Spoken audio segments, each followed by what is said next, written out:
I was living in New York City and faked having cancer so I could move back home. I didn't have enough money to stay in New York City, and I didn't have enough money to leave New York City. I had just ended a 5-year relationship. He was cheating. I was grateful to end it and had just enough money to get my own apartment. Also, I kept having fibroids in my breasts. They were so painful. I was able to get a prophylactic mastectomy covered by my company's insurance plan, so I took it.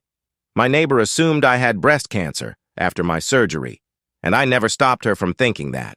She never officially asked, but she took me under her wing, an older woman. I was between boyfriends and not close to my family.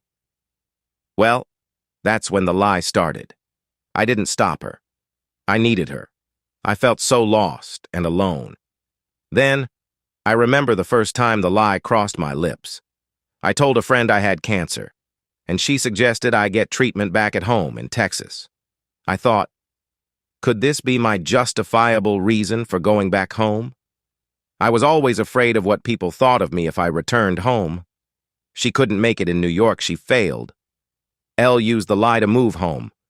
Moved back to Texas. Got an apartment for 1/5 the price I was paying in NYC. I cut off my long brown hair, cut it really short. Pixie cut. People would ask about me losing hair, and I said no, that it doesn't happen to everyone. Of course it does, but somehow everyone in my life believed me. I'd fake doctor appointments so those closer to me thought I was getting treatment. That was almost 10 years ago. I still live in Texas and I am married with children. Having had cancer lives in my past. It rarely comes up today. Every opportunity I've had to donate, walk for breast cancer I have. The guilt is very much present. No one in my life knows about this, not even my husband. He knows every single thing about me, except for this.